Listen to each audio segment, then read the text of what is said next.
Asteris PLS Ekstra hati-hati buat yang punya cucu. Asteris. Garis bawah buat nak-nak dan eponakan-eponakan. Garis bawah. Garis bawah hati-hati ya. Mengajak cucu dua bermain di tempat umum. Garis bawah. Bahaya mandi bola. Info buat para ortu, wajib baca. Buat para ortu sebaiknya pilih-pilih lagi tempat bermain untuk anak. Di bawah ini saya saringkan beberapa artikel mengenai bahaya mandi bola. Yang saya ambil dari beberapa artikel di blog. Karena jangan sampai anak saya dan anak bunda mengalaminya. 1. Dear all. Aku mau saring aja ini kejadian baru nimpa anak tetangga di Bandung. Tapi aku cuma cerita garis besarnya aja karena secara detail ngak banyak tanya karena ibunya masih stres, jadinya gak tega.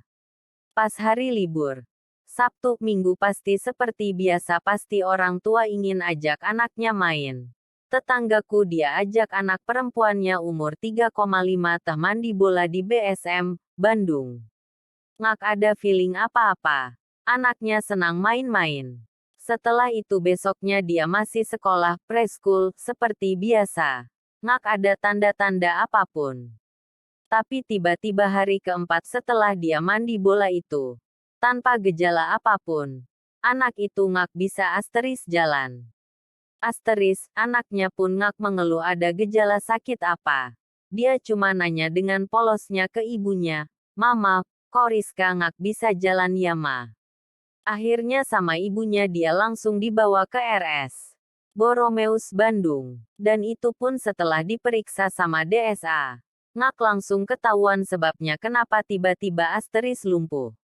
Asteris. Sampai akhirnya setelah pemeriksaan dokternya, Rizka dikasih macam-macam antibiotik yang memungkinkan buat ngobatin sakitnya itu. Karena menurut dokternya ini kena kuman. Akhirnya, besoknya Rizka dirujuk ke RS Hasan Sadikin karena ada DSA, dokter spesialis anak, yang menangani kasus seperti ini. Selidik punya selidik. Akhirnya DSA di Hasan Sadikin menemukan bahwa Rizka kena virus. Yang menyebarnya virus melalui asteris sumsum tulang belakang. Asteris sampai akhirnya akan merambat ke otak. Karena itu, Rizka disuntik setiap hari yang harga suntikannya 6 JT suntik. Untuk mencegah virus itu berhenti menyebar agar ngak ke otak. Menurut dia, memang virus ini masih jarang di Indonesia dan belum diwajibkan sama IDAI. Tapi mulai ada penyebaran virus ini yang menyerang terutama pada balita dan orang tua di atas 60. Saat ini Rizka masih dalam perawatan. Dan masih disuntik tiap hari 6 JT itu. Tapi menurut Rizka untung anaknya masih bisa komunikasi, sekarang kakinya mulai kerasa kesemutan biarpun dia masih lumpuh. Dokternya tidak bisa menjamin apa-apa, tapi hanya berusaha untuk mencegah penyebaran virusnya. Ibunya bingung dan tanya dari mana virusnya datang. Dokternya pun nggak bisa bilang kalau itu karena mandi bola.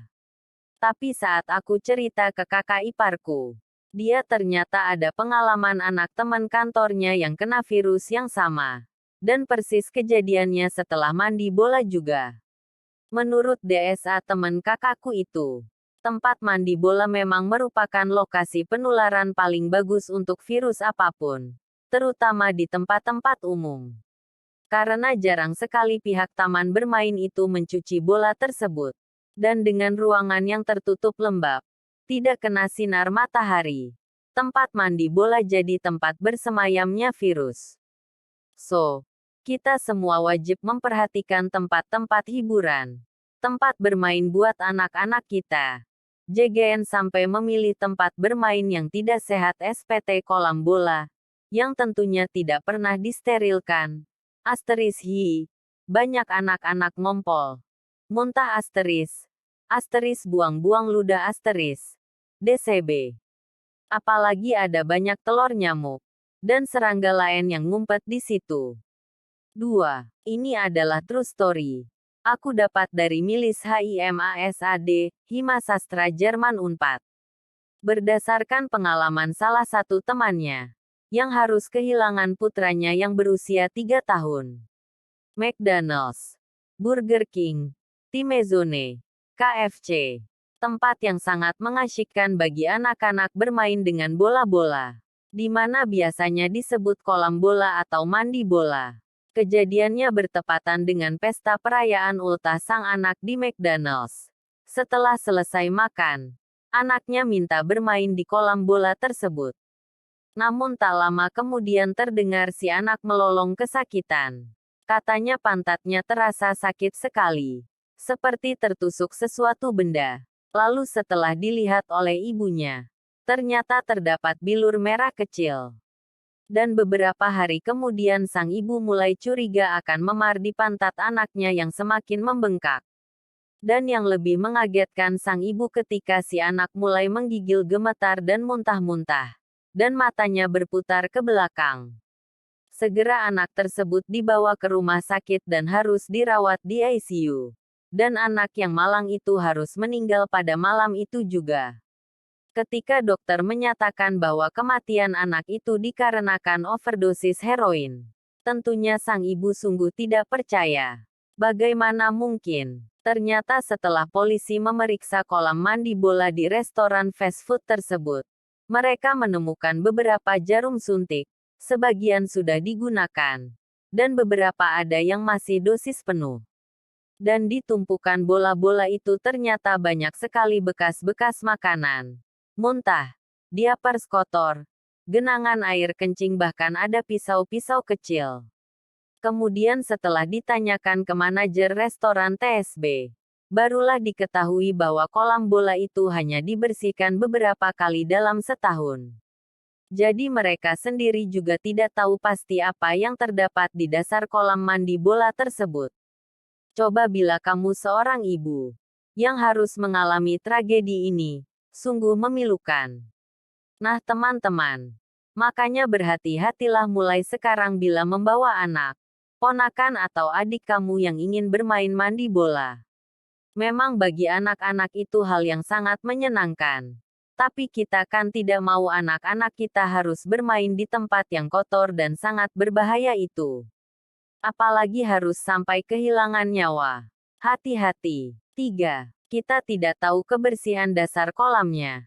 Dari atas si bagus. Berikut beberapa pengalaman serupa yang saya ambil dari berbagai sumber. Satu di antara putraku kehilangan jam tangannya dan karenanya dia sangat kecewa. Kami menggali di antara bola-bola untuk mencarinya. Bukannya menemukan jam tersebut.